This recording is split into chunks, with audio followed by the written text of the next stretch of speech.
Welcome to प्रशासनिक गुरुकुल। सफलता series में फिर से हम लेकर आए हैं कुछ सवाल। Let's start with question number 1। If the interest rate is decreased in an economy, it will lead to what? Decrease the consumption expenditure in the economy, increase the tax collection of the government, increase the investment expenditure in the economy, increase the total savings in the economy. अब हमें best answer देना है, तो हमारा answer होगा option C, increase the investment expenditure in the economy. चलिए ये तो होगा ही, तो लेकिन बाकी जो ऑप्शन है वो गलत क्यों है वो जान लेते हैं। Decrease the consumption expenditure in the economy. देखिए इंटरेस्ट रेट जब कम होंगे तो क्या होगा, लोग मोटिवेट होंगे पैसा लेने के लिए, बैंक्स जो है ज्यादा पैसा दे पाएगी लोगों को, राइट और लोग जो है उनका मनी सप्लाई जो है इकोनॉमी में इंक्रीज होगा, लोगों के पास जो है पैसा आएगा तो वो पैसे को खर्च करेंगे, दे विल गेट मोटिवेटेड। तो ये नहीं होगा क्योंकि यहाँ पे डिक्रीज दिखाया है, कंजम्पशन एक्सपेंडिचर है वो बढ़ेगा, राइट। सेकंड है increase the tax collection of the government. ये जरूरी नहीं है कि इंक्रीज ही होगा लेकिन जरूरी नहीं है। ये जो है बेस्ट आंसर है क्योंकि जब हमारे पास पैसा आता है तो इन्वेस्टमेंट एक्सपेंडिचर जो है इकोनॉमी में वो भी बढ़ती है। Increase the total saving in the economy, तो ये भी जरूरी नहीं है, सेविंग्स नहीं करेंगे लोग, एक्सपेंडिचर होगा, राइट। तो इसलिए हमारा आंसर होता है C. Next question is Indian National Army was founded by whom in 1942। किन्होंने फाउंड आउट किया था? सुभाष चंद्र बोस, रास बिहारी बोस, कैप्टन मोहन सिंह और मदन लाल ढींगरा। तो हमारा आंसर होता है option C, captain Mohan Singh. देखिए आईएनए के साथ बहुत ही फेमस पर्सनालिटी का नाम जुड़ा हुआ है जो है सुभाष चंद्र बोस, लेकिन यहाँ पे फॉर्मेशन की बात हो रही है तो फाउंडर जो है इंडियन नेशनल आर्मी के वो थे हमारे कैप्टन मोहन सिंह। आजाद हिंद फौज जो है इसका नाम दोबारा से रखा गया था और ये सुभाष चंद्र बोस जी ने रखा था। With reference to union budget which of the following is covered under non plan expenditure. Non plan expenditure, तो देखिए गवर्नमेंट में क्या होता है, दो तरह के होते हैं expenditures, plan and non plan, right. अब प्लान मतलब जो गवर्नमेंट ने प्लान किया है, नॉन प्लान होते हैं जिस नहीं प्लान किया है जिसमें, राइट। तो यही चीजें बतानी है हमको। अब जो है कैपिटल एक्सपेंडिचर और रेवेन्यू एक्सपेंडिचर की श्रेणी में आ गया है ये, ठीक है।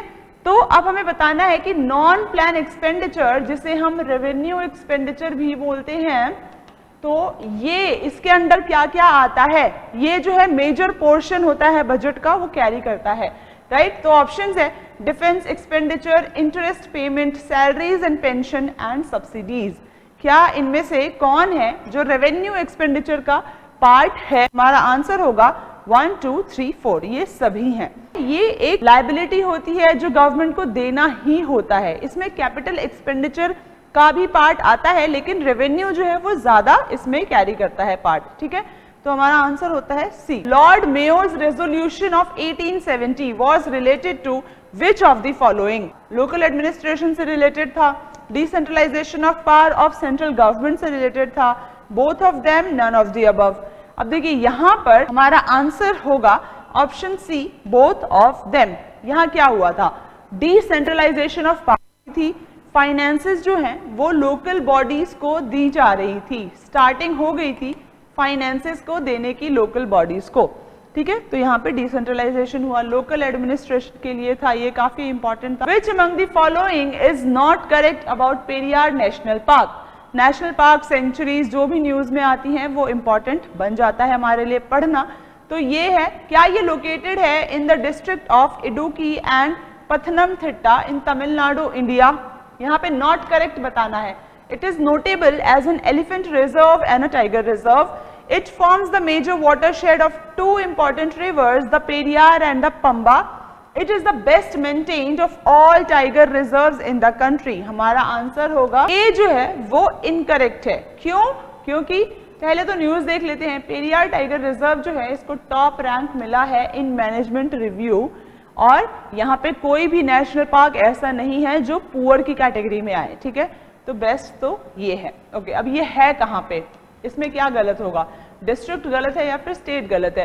तो ये हमारा केरला स्टेट में आता है। It is along the border of Tamil Nadu.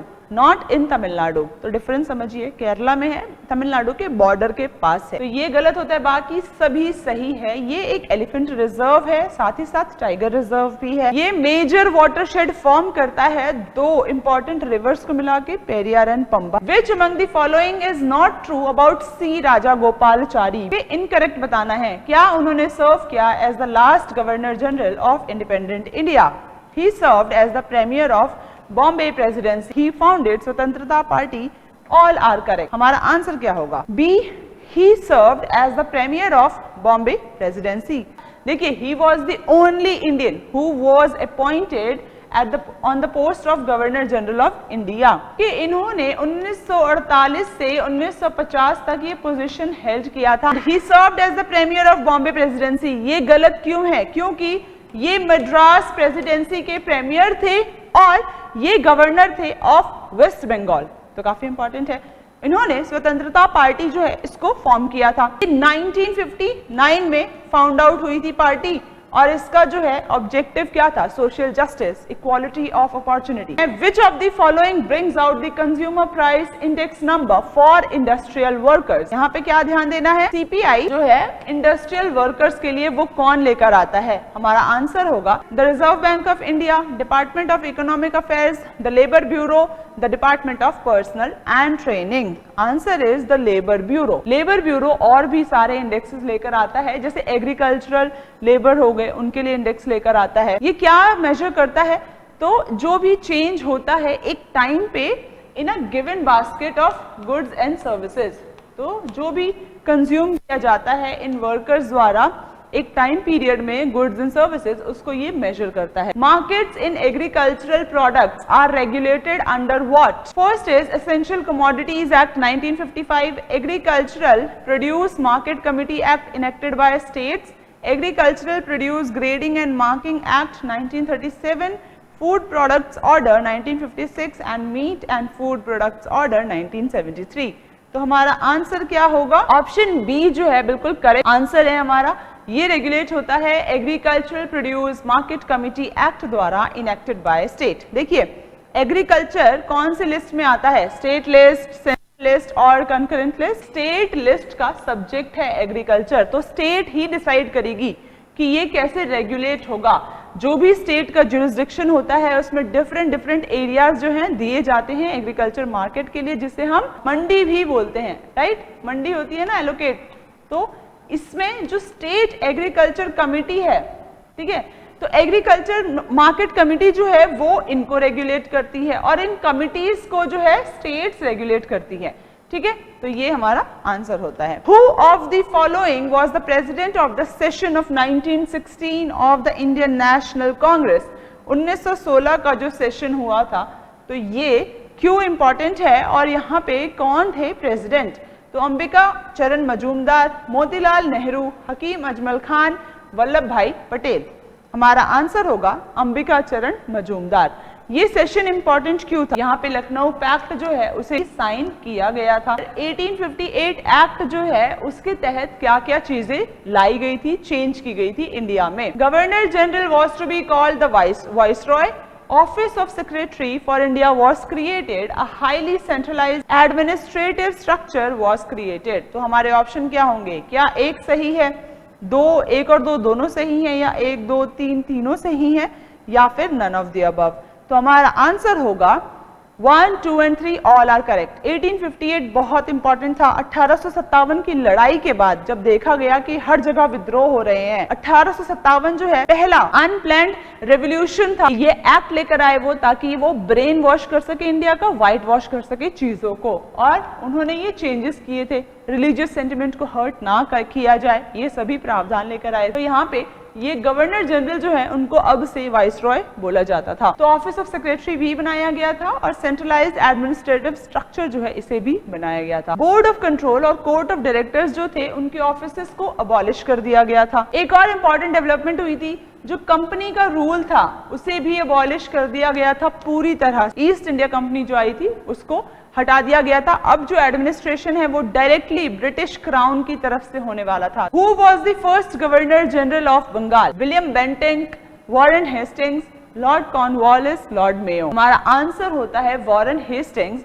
He was the first governor general of Bengal. बाकी पर्सनालिटीज की बात करें, विलियम बेंटिंग जो है ये गवर्नर जनरल ऑफ इंडिया रहे हैं, right. He was the first governor general of India and he was the last governor general of Bengal.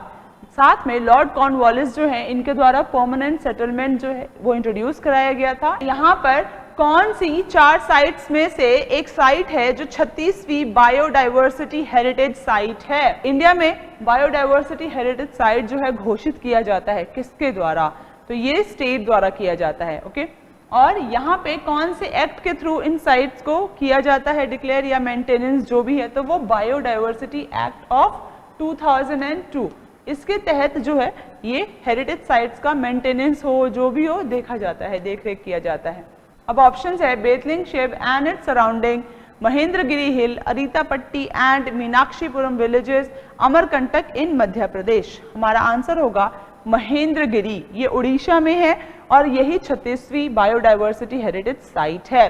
अब यहाँ पे अरीतापट्टी जो है ये 35वीं बायोडाइवर्सिटी हेरिटेज साइट है। Which among the following is are an agricultural festival, festivals of India? तो इनमें से कौन सा एक या फिर कौन से 2-3 जो है वो एग्रीकल्चरल फेस्टिवल हैं, मतलब जो हार्वेस्टिंग फेस्टिवल्स होते हैं। हार्वेस्ट जो होती है हमारी स्टार्ट, तो उस वक्त वो पूजा की जाती है, फेस्टिवल मनाया जाता है, ठीक है। Rongali, Bohag, Bihu, Bangala, Nuakhai, all of the above. तो हमारा आंसर क्या होगा? सारे के सारे जो है हमारे एग्रीकल्चर से रिलेटेड है, हार्वेस्टिंग फेस्टिवल्स हैं। बिहू जो है असम में मनाया जाता है, वांगला जो है ये मेघालय और असम में सेलिब्रेट किया जाता है और ये विंटर हार्वेस्ट को सेलिब्रेट करता है। नौखाई का मतलब क्या होता है? उड़ीसा में ये मनाया जाता है और नौखाई मतलब नुआ मतलब नया और खाई मतलब फूड, ठीक है। तो जो नया होता है उसके लिए नौखाई का नाम दिया गया है, ठीक है। अगला क्वेश्चन है world heritage day is celebrated every year on which day? तो यहाँ पर 18 अप्रैल, 7 जुलाई, 10 फरवरी, 2 फरवरी ये दिया गया है। हमारा आंसर क्या होगा? 18 अप्रैल को वर्ल्ड हेरिटेज डे मनाया जाता है। यहाँ पे क्या किया जाता है? जो भी साइट्स हैं, मॉन्यूमेंट्स हैं, उनको सेलिब्रेट किया जाता है। 2 फरवरी को हम क्या मनाते हैं? तो वर्ल्ड वेटलैंड्स डे 2 फरवरी को मनाया जाता है। अब आपसे मिलेंगे अगली वीडियो में। Till then work hard, work smart and take care.